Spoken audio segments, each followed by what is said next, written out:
Hey there peeps, mewmew here and welcome back to Dragalia Lost. Today we're going to talk about the Fire Emblem hero units. What do they do? Are they worth? Should you summon for them? So let's get to it.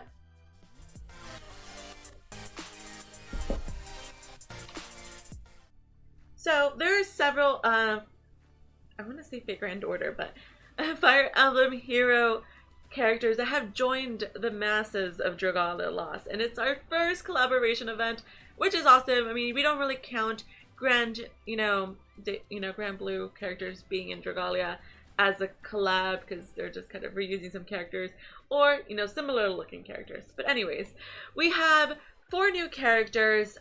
We have our welfare. Alphonse, so I will definitely, talk about him. He is free. I'll just talk about him briefly. Because it's not too much of like amazingness, but there are also 3 5-star characters that you can get in summons, and I mean I haven't not summoned yet, so this is before whatever happens. And Danbear is here for my summon video, so we are ready. And so here's Alphonse. I obviously have not finished leveling him up, and I did increase his mana circle because there is an endeavor for upgrading his mana circle further up. So his skills are Blue Radiance level, it's currently level 2, but increases the user's strength by 10% for 10 seconds and deals light damage to enemies directly ahead. So it's good that he ups his strength, nice plus, and he attacks directly ahead. And then deals light damage to surrounding enemies and restores 3% of the damage inflicted as HP to the user. This recovery caps at 50% at their maximum HP. So this is really cool that he can attack and do damage and also heal himself. That's pretty nice. Any strength buffs are generally a good thing. And he has Dragon Haste because he is a sword user. And that's pretty much it. He has curse resistance. He's only at mana circle 30. So he is missing the rest of curse resistance, but it is currently at 50, but it should max out at 100. He has skill haste and last burst 2, which buffs strength by 50% for 10 seconds when HP drops to 30%. And this is once per quest. So he is a pretty well balanced character. I mean, I don't think he's like the most amazing thing ever since sliced bread, but he is pretty great for being a free one. Usually they have not disappointed us with the free units that they give us, so yay. And I've been having some issues with my notices. I click and they don't pop up. I can't click the view more button. Anyways, other things. So let's talk about the other 5-star units and what I think of them. And am I going to summon for them? Well, I'm going to summon on the banner, legit. I will summon on this banner. You will see those summons for that banner tomorrow. Of when this video comes out, and definitely keep an eye out because things are crazy. Follow me on Twitter so you know what's going on with me, or join the Discord so you can be up to date what's the random shenanigans. But the first hero that we're going to talk about is Marth. My name is Marth. If you ever find yourself in need, I will be your strength. And he is a 5-star flame sword user. So basically we have Alphonse, that is light sword, and he is fire sword. Adventure details: the popular and kind Prince of Alta, who cares deeply for his friends. He has the blood of the hero Henri in his veins and wields the divine sword Fjorm. Despite having saved his entire country, he is personable and down to earth, and burning everything down. Flames. Flickering flames. Deals flame damage to enemies directly ahead and gradually recovers the user's HP for 15 seconds. I like this kind of recovery skill that he has. And also Fire Emblem, which I thought that was a cute thing for his skill. And deals flame damage to enemies in a line and activates skill shift if the attack connects. Phase 1 increases the user's strength by 10% for 10 seconds. Phase 2 increases the entire team's strength by 10% for 10 seconds. Phase 3 increases the entire team's strength by 10% and their attack rate by 30% for 10 seconds. So I gotta say, I really like this skill. It's very interesting to me that, you know, he can buff himself up, he can buff up his party and buff up his party and their attack rate by using the Fire Emblem skill over and over, you know, getting to the different phases. So it is very tempting. If I get him, I would definitely work on him. And like I said, you know, strength buffs are not something to scoff at. And he has, as his co-abilities, Dragon Haste, of course. So he's a sword user. Abilities, he has Blast Boost 2. Fills 100% of the entire team's skill gauges when the user's HP drops to 30% once per quest.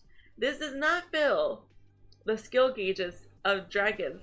And like, I think this is the first time that we've had a skill like, you know, well, ability like this, that basically if his HP decreases by 30, you know, to 30% or less, he gets everybody's skill gauges filled up 100%. Like, that is a really cool skill in my opinion. I mean, it's very conditional. Like, maybe hopefully no one had like their skills like full, but if he were, you know, the right affliction for like a dragon trial, that would be very nice. But he could probably be useful in, I mean, Imperial Onslaught or different things. So definitely it's a very interesting thing, and I look forward to see how they evolve skills in the future. But you know, he is he is stun resistant, so he would do really good in, I'm trying to remember,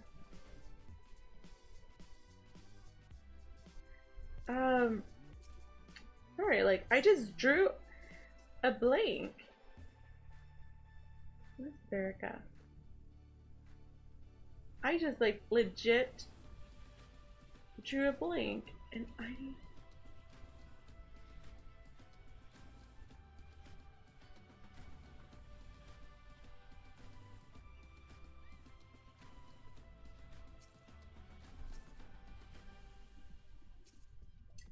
don't know. Oh no, stun resistance, and I think Veronica also has stun resistance. So wait, High Midgar stuns? Yes, he stuns.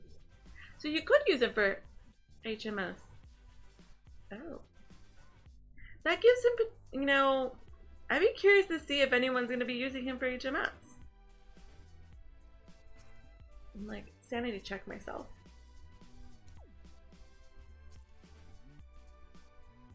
Not bad. Will I work on him to be my HMS DPS? I don't know. Let me know. Let me know what you think of him for HMS, actually. I'm very curious. Now, I forgot that HMS did stun. So, potential. And what? Oh, Wind IO does sleep. Okay, anyways. Flurry Devastation plus 13% increases critical rate by 13% when the combo count is 15 or higher. Pretty good. Then we can go on to Fjorm. Fjorm. I am Fjorm, Princess of Niflheim. Let us work together and preserve the peace. I am so sorry for my, you know, pronunciation, but it happens. One of the princesses of the Ice Kingdom, she met Alphonse when fleeing her country after it was conquered. She's kind-hearted, loves her family, and believes in honoring debts, but she also despises those who ruined her home. Her skills is Frigid Smash. It deals water damage to enemies directly ahead and inflicts freeze. Also, by the way, because I forget, I think I didn't mention it, but she is a water lance user, and she's super adorable. And she also does Ice Mirror. Summons Ice Mirror and then deals water damage to the target nearby enemies. Additional bonus damage will be dealt relative to the damage taken while Ice Mirror is active. So the thing about the skill is that you actually gotta get hit to be able to make that additional damage. So you have to be okay with getting damage, and usually if you get hurt, you probably die unless you have a good healer keeping you alive.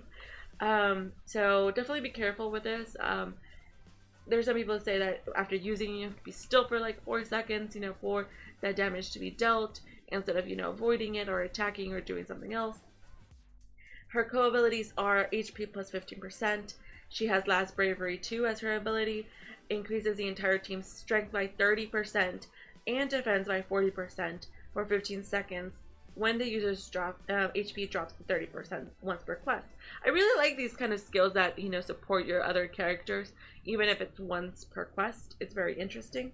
She has burn resistance, so she would also be good for FEH in a way, but I don't know if you would use, I don't think you'd use Ice Mirror. You wouldn't want to just randomly wait there for Brunilda to hit you and then you possibly also die. And she does have skill prep plus 100%, so it's pretty nice. I don't think she's like the one I would chase. And then we have Veronica, the Shadow Wand user. She is really cute. I'm Veronica, and you are? She is also a 5-star, of course, and a taciturn girl from another world and princess of the Emblem Empire. She's cold by nature and does not believe in showing mercy to her enemies, but also cares deeply for her brother, whom she has missed for some time. I don't know who her brother is. I don't really know her. But she's cute-ish, and she's a wand user. Her skills is Gespenst. Deal shadow damage to the target and nearby enemies. The lower the user's HP, the more damage the skill does. So that's pretty cool. Damage dealer. And then we have deal shadow damage to surrounding enemies and restores 5% of the damage inflicted as HP to the user. This recovery caps at 15% of their maximum HP. So I think that's really good. She can deal some damage and also heal herself in the process. As long as she's strong, she can heal herself a bit, as you know, of course, the recovery caps at 50% of her own HP. Then we have co-abilities, skill damage plus 50%, of course, because she's a wand user. Then her abilities is Last Destruction 2, which increases the damage of the next attack skill used by each team member by 40% when the user's HP drops 30% once per quest. She also has Paralysis Resist plus 100%, which would be good for Jupiter, just FYI. And we have Skill Prep plus 100%. Fills this 100% of skill gauges at the start of the quest, which is something I really love for mages, honestly. So I really like that she has it. I really want her. I think she would be a very good, you know, mage to have on your team. I hear like some peeps don't really like Veronica, but I'm like, I don't really know her and her story, so I don't have a bias. So I love wand users, as you already know, and you know, if you ask me, is it worth buying, you know, summoning on this banner? Totally. Like, you should summon for some limited time, you know, characters. Also, this is the first banner in which we have no Worm Prince in it. Also notes, Marth, Fjorm, and Veronica will be included in the pool of a separate Platinum Showcase. Will start during the Fire Emblem Showcase, but they will not be guaranteed summons for that showcase.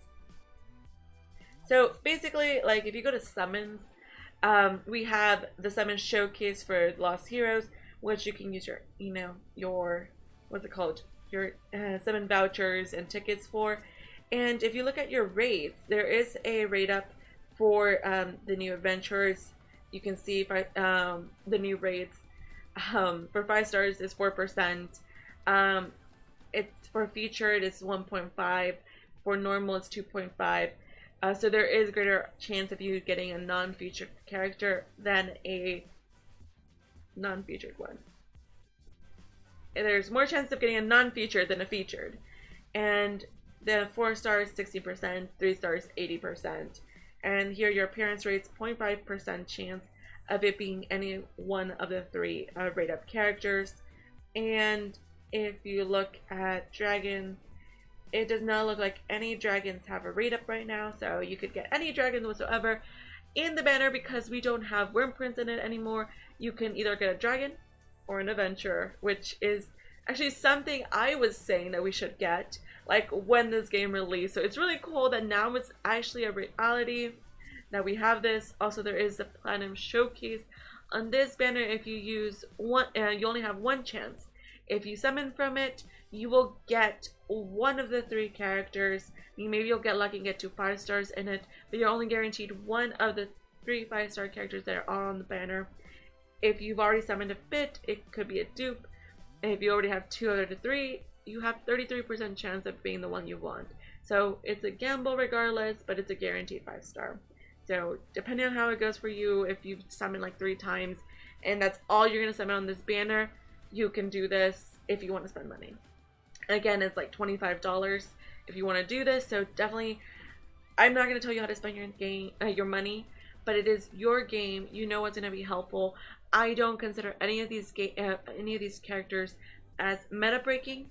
They are good, they're interesting, but I wouldn't say they're like the character you must have or else you won't be able to progress in this game, because that's not the kind of game this game is. This game is the kind of game that you can use whatever character you want and still do really good. Like for example, for HNC, apparently, I mean, I don't use her, but Melody, a 3-star adventurer, she is a valuable person for HMC. And I remember, like, you know, one of my friends upgraded her to 5 stars like so long ago, and I was like, oh, because she was waifu for that person, and it's like apparently she's a valuable person for HMC, and she's a 3-star unit. So, you know, it does not matter, like, honestly, whether a character is 5 stars or not. It's just how you use them. What kind of skill do you bring to the table? I mean, honestly, you can get anything done in this game even without spending money, because the game is so generous, and I hope they continue that way, and they continue hearing us and continue doing great things for us. And I want to continue seeing this game grow. Also, I am doing a little something special over on my Discord, so I hope you join. There's a link in the description. And join, you know, the rest of us that are really enjoying Dragalia Lost and playing together. Also, random FYI, I am not going to be streaming next week, so just FYI that I won't be doing that. But, you know, kind of closing remarks. The banner is pretty good. It's our first collab. If it was Mim, I'd go crazy. But, you know, I'm going to do a couple, you know, Chantful summons, and also my tickets, and to see where I get, what I get from there, and, you know, take it from there. Honestly, they're not game-breaking characters. I'm excited for a Shadow Wand user, because she is the first one that we get that is 5 stars, and she does seem, Veronica does seem to be the better one of the 3, in my opinion. Let me know in the comments below, how are your summons going? Did you get who you wanted? Are you still chasing somebody? What are your thoughts on this? Because I would love to hear what you think. Tomorrow you should be seeing my summons, so wish me luck, and hopefully we get something good. So thank you all for being amazing. If you haven't asked the Ask Me questions, please ask me, and I'll do that in starting in May. Thank you all so much for watching. Y'all are amazing. Until next time, meow to meow.